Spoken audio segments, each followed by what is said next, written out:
Halo Sobat Kabar Makassar, kembali lagi di program podcast Apa Kabar Makassar. Sebelumnya perkenalkan, nama saya Una dan di sini kita sudah kedatangan tamu dari komunitas LPI Lintas Pelosok Ilmu. Nah, langsung saja kita perkenalkan diri ya Kakak. Silahkan. Ya, betul. Baik, terima kasih banyak atas kesempatannya Kak Una. Halo Sobat Makassar, perkenalkan saya Afifi atau nama lengkap saya Abdurrahman Al-Afifi. Saya sebagai ketua dari Lintas Pelosok Ilmu tahun 2023-2024 seperti itu Kak Una. Jadi ini dipanggil Kak Afifi. Ya betul Kak. Kak Afifi ini kan dari namanya aja Lintas Pelosok Ilmu. Itu tuh sangat menarik. Boleh nggak sih dijelaskan sama teman-teman yang ada di rumah apa itu Lintas Pelosok Ilmu? Oh iya betul. Jadi Lintas Pelosok Ilmu itu salah satu komunitas yang ada di Makassar yang bergerak di bidang pendidikan, khususnya di daerah pelosok Kak, seperti itu. Jadi dia memang memfokuskan ke daerah-daerah pelosok atau pendidikan-pendidikan yang tertinggal. Iya betul, bukan tertinggal, agak jauh lah dari perkotaan, betul Kak. Komunitas LPI ini nih sudah berdiri sejak berapa lama Kak? Oh jadi LPI ini sudah ada dari tahun 2018, kalau tidak salah itu bulan September. Jadi sekarang itu sudah jalan hampir 6 tahun seperti itu Kak. Berarti sudah lumayan lama ya, sudah 6 tahun. Alhamdulillah sampai sekarang masih bertahan. Nah, sampai saat ini dari 2018 itu programnya apa-apa aja sih yang dilakukan oleh LPI sampai saat ini? Oh, jadi LPI itu program utamanya kita mengajar, salah satu mengajar, tapi bentuk mengajarnya itu berbeda-beda. Kadang kita buat pemerakatan rutin, kadang kita buat acara, taruh di acara-acara besar. Ada contoh hari kemerdekaan yang bulan Agustus kemarin kita lakukan. Terus ada juga intinya kita berfokus ke pengajaran ke anak-anak SD-nya. Entah itu bentuknya bagaimana, tapi tetap tujuannya kita bakalan mengajar ke sana seperti itu Kak. Dengan RPSP dari teman-teman LPI sendiri. Jadi kita bakalan berbeda dengan mungkin kita tidak pakai kurikulumnya sekolahnya mereka, tapi kita buat RPSP-nya sendiri Kak, seperti itu. Jadi kita punya pembelajaran baru, ya, metode pembelajaran baru juga. Betul Kak, betul. Terus ini memang fokusnya anak SD, enggak yang kayak sekolah SMA, SMP. Jadi kenapa kita berfokus ke anak SD-nya? Karena kebetulan di daerah tempat kita ini, sebelumnya saya jelaskan sedikit, daerah binaan kita itu ada di dusun baru, tepatnya di Tompok Bulu. Dia itu untuk SD-nya memang agak jauh Kak dari pemukiman. Kalau SMP, SMA-nya itu dekat makanya kita fokus ke anak SD-nya seperti itu. Nah, kan sudah banyak kegiatan-kegiatan yang dilakukan sampai saat ini itu sudah ada sekitar berapa orang volunteer yang ada di LPI ini Kak? Oh, alhamdulillah untuk secara keseluruhan, secara database mungkin lebih dari 250 orang Kak, sampai 300 seperti itu. Lumayan banyak ya Kak? Ya lumayan karena alhamdulillah 6 tahun. Iya, dan 6 tahun. Sekarang juga sudah bisa dibilang sampai kita sudah 9 kali perekrutmen dan setiap oprek itu pasti 25-an ke atas yang ikut berangkat, yang daftar ratusan, tapi yang pemerakatan cuma 25 sampai 30 orang. Dan itu peserta yang ikut rekrutmen itu semua dari kampus ya, dari kampus manapun itu yang ada di Makassar sini. Iya betul. Jadi untuk volunteer itu tidak ada batasan, terserah siapapun mau kuliah dimanapun, mau tidak kuliah pun, tapi satu syarat itu harus lulus SMA dulu, itu syaratnya. Iya, karena kan kita ini mau mengajar ya. Mengajar dan pasti bakalan susah izinnya untuk izin sekolah, apalagi kan kita ngajar itu 4 hari 3 malam seperti itu Kak.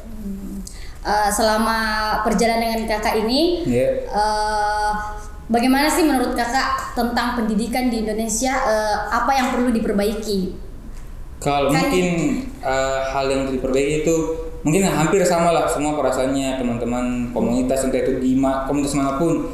Karena pasti tuh kita berpikir kayaknya ada yang kurang di daerah pelosok ini. Karena sampai ini pengajaran atau pembelajaran yang dari kota sampai di pelosok, makanya kita punya kesusahan dan itu yang harus yang diperbaiki sebenarnya, pemerataan pembelajaran entah itu di kota, entah itu di daerah-daerah manapun harus merata. Itu dia Kak. Harapannya itu pemerataan pembelajaran karena kan di saat kita ini yang di kota dapat fasilitas atau apapun aksesnya mudah, tapi mereka itu tidak mendapatkan fasilitas seperti kita yang di kota ini. Oh betul. Jadi ini contoh salah satu bukan pemberangkatan ya, kayak penyaluran bantuan dari Novotel sendiri. Kebetulan ini juga kayak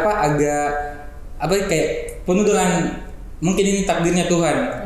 Contohnya ini salah satu manajer yang di Novotel itu, dia kebetulan naik sepeda lewat dari area binaan kita, terus kita sapa dia aja kita cerita, dan ujung-ujungnya dia harus kasih bantuan, Kak. Jadi kayak memang ya rezeki itu udah kemana sih, orang yang kebetulan naik sepeda dan tidak pernah tahu bilang ada sekolah, ternyata di bawah rumah, giliran diceritakan dia langsung kasih bantuan seperti ini. Masya Allah. Jadi kita dapat sponsor ceritanya dari orang yang ini ya. Iya betul, Kak.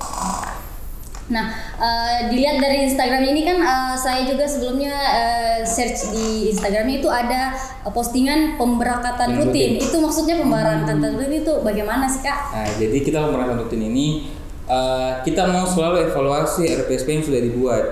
Makanya kita adakan pemberangkatan rutin karena ya kan kebetulan saya masih periode baru, masih mungkin bulan pertengahan tahun kemarin, dan alhamdulillah RPSP itu baru selesai dirancang hampir akhir tahun. Makanya kita adakan pemberangkatan rutin, kita mau uji coba RPSP-nya, dan di sana itu kita betul-betul mengajar. Jadi ada 4 RPSP yang itu harus diuji cobakan semua supaya bisa dievaluasi.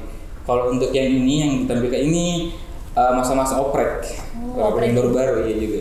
Itu RPSP itu nanti pemberangkatannya ke desa binaannya ya? Iya, ke desa binaannya langsung. Desa binaannya itu mungkin bisa diberitahukan sama teman-teman desa binaannya itu di mana, bagaimana kondisinya di sana. Jadi desa binaannya kita itu di Dusun Baru, lebih tepatnya di Tompo Bulu, Kabupaten Maros.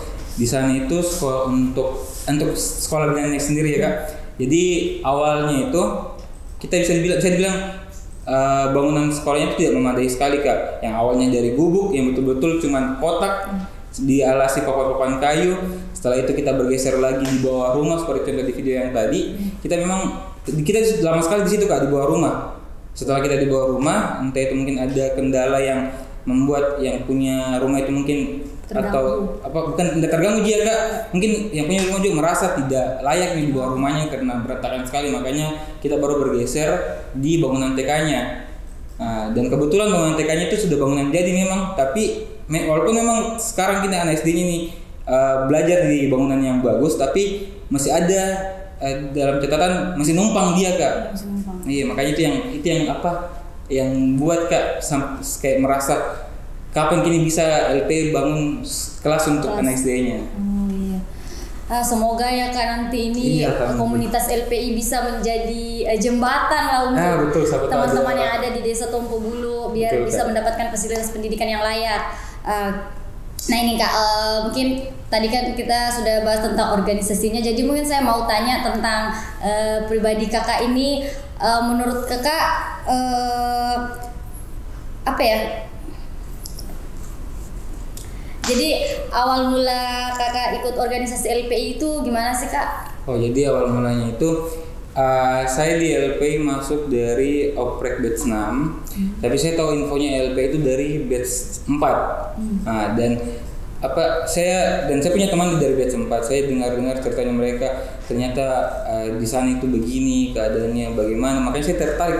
Masa sih teman-temanku yang bisa luangkan waktunya untuk berkontribusi untuk mengajar di daerah pelosok, masa saya tidak bisa, masih terpancing. Dan ya alhamdulillah saya masuk di batch 6 dari 2021 akhir sampai sekarang 2024 awal. Dia 2 tahun 3 tahun hampir dari LPI. Oh, berarti sudah 2 sampai 3 tahun ya. Nah, selama sekitar 2 sampai 3 tahun itu kegiatan-kegiatan apa yang sudah Kakak lakukan di LPI? Mungkin bisa di-share pengalaman pribadinya, Kak. Nah, jadi sebelum saya menjabat jadi ketua, saya sudah pernah ikut pemberangkatan rutinnya. Terus saya juga partisipasi di oprek batch 7, batch 8. Terus saya juga ikut miladnya. Terus miladnya sudah 2 kali saya dapatkan, dan kebetulan di periode saya sendiri saya sudah buat pemberangkatan partisipan untuk 17 Agustus kemarin. Setelah itu oprek baru 2. Dan catatan sedikit untuk partisipan ini mungkin bisa dibilang hal yang bukan agak baru ya, kayak baru lagi ada di LPI, karena betul-betul kita orang ikut partisipan itu bebas mau dia sudah daftar di oprek atau tidak. Jadi itu ada satu momen memang yang di LPI itu kita tidak pikir teman-teman sudah jadi volunteer atau tidak. Kalau memang mau ikut silahkan ikut. Biar belum resmi biar belum pernah ikut opreknya. Oh iya. Terus kan ini sudah banyak sekali ya kegiatan yang sudah dilewati. Bagaimana sih perasaan kakak selama jadi ikut volunteer ini? Kalau perasaan ya sampai sekarang masih senang terus Kak untuk ber-LPI. Ya lihat ini dari 2021 dan sampai 2024, 2023, 2024 saya jadi ketua, jadi pasti bisa melihat toh tidak mungkin lah ada seorang ketua tidak senang di komunitasnya. Jadi ya bisa bilang senang sekali Kak bisa gabung di LPI. Mungkin bisa juga dijelaskan hal-hal menarik, hal-hal yang berkesan di hati kakak selama mengabdi. Paham. Mungkin hal yang berkesan yang aku bakalan bicarain Kak, toh Kak, hampir semua volunteer yang sudah ke sana pasti sama yang merasakan saya. Yang paling berkesan itu kalau di hari terakhir, kan kita berangkat itu Kamis, Jumat, Sabtu, Minggu. Hari Sabtunya ini hari terakhir kita mengajar. Ada satu momen yang kalau kita selesai mengajar di kelas, ada langsung bilang, "Kak, kapan kali kembali?" Mereka senang ya. Jadi kayak bakalan diingat terus ini ada di sana, nah tunggu kita kembali begitu ya. Jadi itu bakalan berkesan untuk hampir semua volunteer di LPI. Pertanyaannya, Kak, kapan kita kembali? Dan kita semua tidak bisa menjawab karena dia tahu kapan kita mau kembali. Dan itu sudah menjadi momen yang sedih ya untuk kakak-kakak volunteer semua. Sempat Kak ada pesan atau kata-kata untuk teman-teman di rumah? Untuk teman-teman apa tadi sobat apa kabar Makassar? Iya. Untuk teman-teman sobat apa kabar Makassar, mungkin sedikit pesan untuk teman-teman semua. Kalau teman-teman memang punya waktu kosong, punya waktu luang, silahkan luangkan waktunya teman-teman untuk berkomunitas, entah itu pun dimanapun, mau di LP juga silahkan, mau di komunitas apapun silahkan. Intinya kita harus berkontribusi lah untuk orang-orang sekitar seperti itu Kak. Kita harus bermanfaat. Betul, bermanfaat. Karena kan kita sudah diberikan sudah mendapatkan fasilitas pendidikan yang baik, jadi kita berbagi ke teman-teman yang lain. Betul.